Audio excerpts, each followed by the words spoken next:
Hey everyone, this is Dan, and today we're going to have another look at the particles pop in Touch Designer and pops in general as part of the new Touch Designer experimental version. In the previous tutorial, we created a curl noise lookup texture. However, we didn't account for the aspect ratio. I wrongly said that it's accounted for, but it was not, so we're going to correct that today. As we see in this pop viewer here, looking at the effector lookup that we created last time, it actually is not the right aspect ratio when given a non-square texture. So we're going to correct that, and we're going to look at the best practice, how to do that, and it's going to make our lives much easier going forward.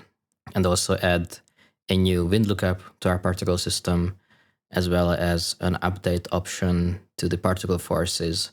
So what we did in the last tutorial, and this is kind of what we see here, is once a particle is born, it has the same amount of force applied to it through its life cycle.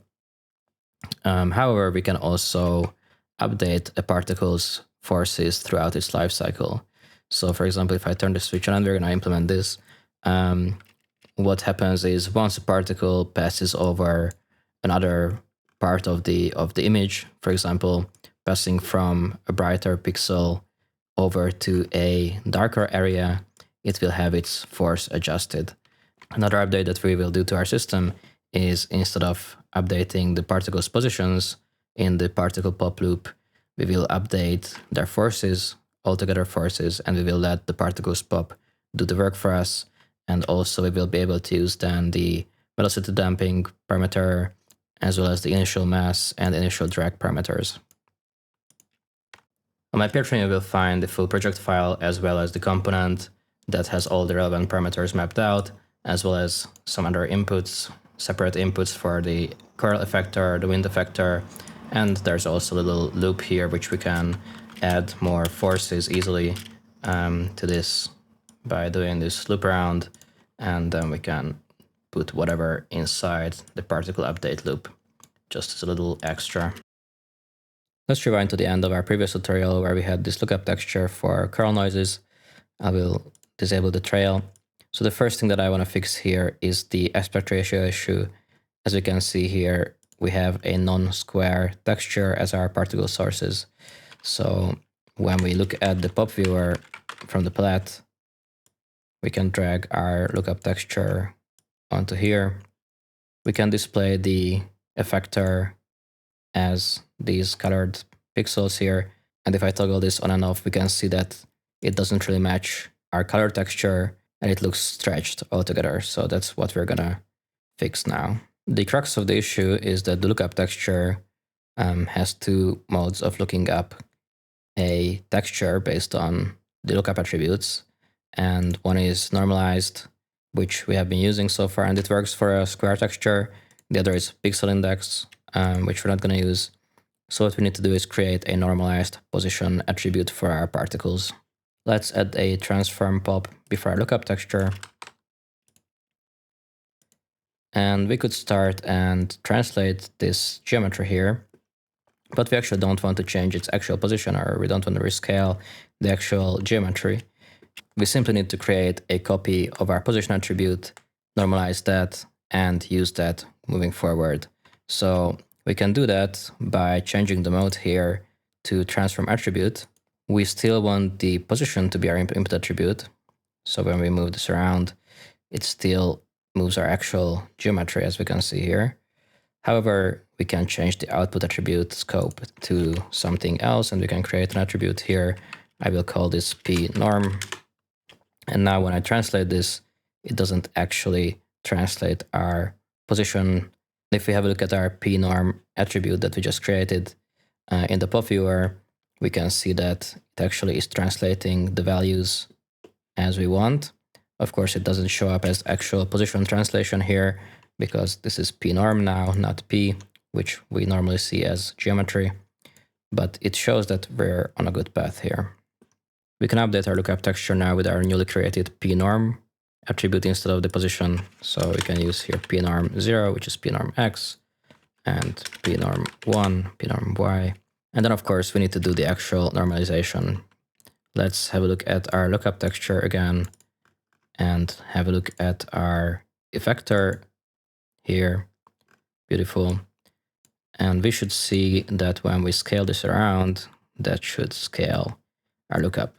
So what we have here in the lookup is currently we have an offset of 0.5, 0.5, which we did last time to offset our lookup from an origin-centered geometry to a bottom-left aligned geometry, which we will do now in the transform instead. So we can clear this up here and then have a look at our transform. So we will need to scale our geometry according to our aspect ratio and also offset the y according to the aspect ratio. And then we should hopefully be left with something that is correct. We could use the align here if it was available. Unfortunately, when we are in transform attribute mode, it's not anymore available. Otherwise, we would have been able to just quickly align this to the bottom left and also normalize it. So we will need to do it manually. I will actually briefly change this back to the P output attribute scope. And I do that so we can see what we're actually doing. So let's ignore these errors for just a second. So we clearly need to offset this by 0.5. And then we are right with the X. And we need to find the right value that we use for the translate Y, because we need to align it so it sits on the X-axis. And also we need to then, as I said before, rescale it so that we get a square texture, or rather square position representing attributes. Let's have a look at the aspect ratio of our source, and we will use that exactly. As we can see, that's kind of close, so we should be on the right track if we use the aspect ratio of this. We can drag this onto our scale here, so we get a reference to this operator, and we can say .aspect, and that fixes our aspect ratio issue for now. And for the translate Y, we actually can just use 0.5 now, thanks to our transform order. So now this is bottom left aligned and also normalized to 1, 1. Of course, we don't need this as our position. We just need as a p-norm attribute that represents this. And now when we have a look at our pop viewer and have a look at our effectors, it perfectly aligns with our color texture. Just as a reminder, what we create here is an effector attribute based on the pixel values of this effector texture. And in this way, no matter what aspect ratio input we use for our source, it will be aligned to the color pixels. As you can see here, the particles are moving exactly where the sun is, or sorry, the moon is, and they're not moving where we have this tree. Same deal if we change this to like a cropped version, everything is perfectly aligned. Next up is an update to our system. Let's use the particle pop as it's supposed to be used. So if you have a look at the documentation of the particle pop, there's a crucial line in this documentation that during simulation, the position is updated based on the applied forces, the mass, the velocity, the position, and delta time. And we are even given these nice equations here that tell us what happens. What we really need to know here is, instead of updating the position, we simply need to update the cumulative forces applied to the particle. And if we do that, all the parameters of the particle pop, such as the initial mass, initial drag, and velocity damping, will be available for us to use. So previously what we were doing wrong is we were using this math combine to update the position of the particles directly based on our effector, the curl noise effector. So we will not do that anymore. In fact, we can even get rid of this math combine here altogether. We will do everything else in the noise itself. And this is a perfect opportunity to get familiar with mapping. So some pop operators will have a page called map. And what this lets us do is it will let us map an attribute. In this case, we want to map our effector. We can map an attribute for each particle, for each point particle. We can define its amplitude. So the amplitude here in this case is this amplitude. So each particle will have its own particle slider value, essentially, that is defined by the attribute, the effector attribute in this case. We will see a bit later that this slider doesn't even have an effect anymore actually, and it is entirely controlled by the attribute mapping. And this is indicated by this little UI element here. And this new mapping feature is super cool because this will compress a lot of operations into simple parameter mappings for us in the future. So let's get rid of this warning here. It says warning element, too many input components, limit is 1. The issue is that our effector is vector 3. If we have a look here, effector 1 is a float 3. We can simply change this parameter size to 3 so that it matches our effector size also. Then to apply our curl noise effector force to the particles, as we said, we don't update the position anymore. We will update the particle force. And the particle force, thanks to the particle pop, is created for us as a PartForce here. And that is what we saw in the documentation, mentioned as the cumulative forces applied to the particle. And our curl noise is one of those cumulative forces. The wind will be the other one that we create today. So what we need to do here is update that PartForce attribute, and immediately we see stuff moving. And this is what the particle pop does for us. It takes this PartForce, it takes all the other parameters such as the velocity damping, which we can now use, as you can see here, also the initial mass, and it's calculated according to these equations here. Let's take a pause for a second and appreciate these parameters that are now available to us. We can use this to tame our particle system. And if we go back to the mapping page of our noise pop, we can set actually the combine operation from set, because right now these values actually don't do anything for us. So instead of set, we can actually multiply, and that will in turn multiply these values with our effector values. And what this does for us is we can individually control the X, Y, Z noise values as we want, as well as we can, of course, tame our noise a little bit and make it move less. I re-enabled the trail now, and we can see that we are actually losing a lot of particles, kind of, because they just don't leave a trail. You can see these that are completely gone in this case because they're just not moving enough. So we still have a few parameters that are very useful for us.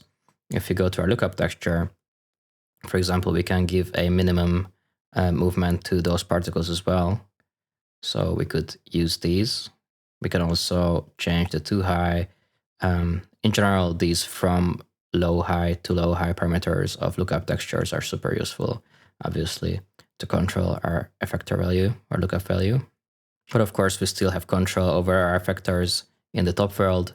So we could change the exponent, so the distribution of the effector values, as well as we could change the range in here. So we have a few options where we can affect our particles. Since we are now using the particle pop properly as we should, updating the PartForce, we can also use in the loop a force pop. Let's put down a force pop now after our noise. And immediately we get some movement, extra movement. So we have a radial force here. We have a few options we can choose from, but let's turn this off for now. And let's go to the global page. Here we have a global force by default. We can get rid of this. And what we want to do next is create a lookup for the wind speed. So it will be very similar to what we've done before with the noise, with the curl noise. I think we know the gist of it right now. The setup for our wind effector will be super similar to what we did for the curl. So we can duplicate a lot of things. I will duplicate actually this whole chain here, so we can have a separate range and separate exponent also for the wind lookup. And then we can put down another lookup texture here. In fact, I can just copy and paste this one that we have, connect that. And let's actually name this null wind. And in here, use that as our top. And let's call this effector 2 now. And now when we do the force, we already learned about the mapping. So thankfully, force pop has a mapping to the wind speed. So we can map to the wind speed from our effector 2, which is not available yet because we have to add it as an in attribute. We actually don't need this p domain anymore. Effector 2. And in here, we can then use effector 2. And like we did with our other effector, we can set this combine operation to multiply. And with that, we have individual control over the X and also the Y noise directions and strength, of course.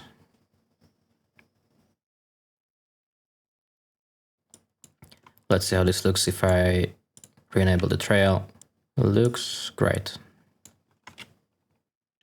Next up, we'll add the new feature to our particle system, and we will update the forces in the loop. So currently, as the particles are born, they have a constant amount of force that they live with throughout their lifetime. But of course, we can also make it so that once a particle that was, let's say, born from this part of the image goes over a darker part of the image, it gets its force adjusted by this new value that it goes over. Let's make some room here. And what we need to do first is, because we will need to do again a lookup texture in this loop, in our particle loop. The problem right now is that the position of our particles are constantly updating. But as we just learned, for us to be able to use a lookup texture on any aspect ratio texture, we need to rescale our particles to fit inside the 0 to 1 uniform square. So what we need to do for that is, on each particle cycle, we simply need to again update our p norm. And if I do it here, it should be fine. We could have again a look maybe on the side. Once again, if we would do the actual p, the actual positions, it would again be correctly mapping back into the square. So we can just simply copy and paste the transform that we created before the particle pop and put it after our particle pop. So on each cycle, we calculate again the normalized position of the particles. And when I say normalized, I don't really mean normalized as in with a normalized pop. As you can see, this would result in a jumpy texture because of, yeah, the constantly updating minimum and the maximum position of particles. So what I really mean is rescale to a 0 and 1 uniform square.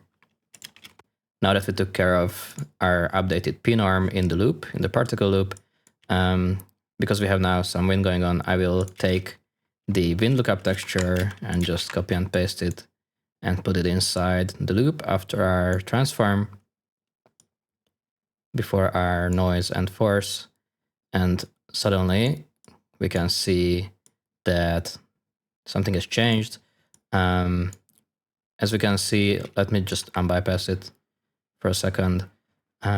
Particles here are passing over this darker part of the image, and maybe we can see it better here. So they're definitely free to pass over that part of the image.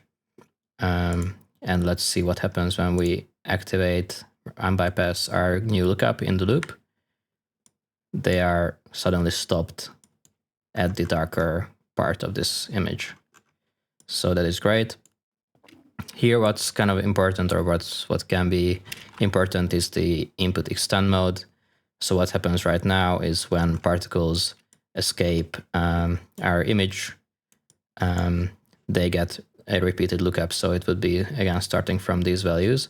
Instead, we can set this input extend mode to 0. And then these particles will get a 0 force once they escape. We can do the same thing with the curl noise. So just copy and paste this lookup texture after our updated pnorm.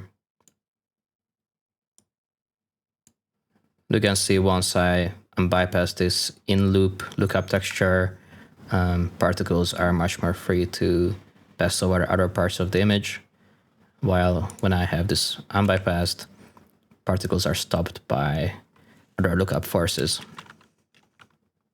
And to turn on and off this lookup update, we can put down a switch pop and switch between these two versions of our particles, both for the curl noise and also the wind.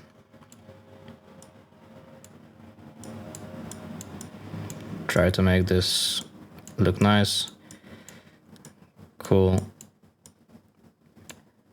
And then we have the ability to just simply turn it on and off as we wish.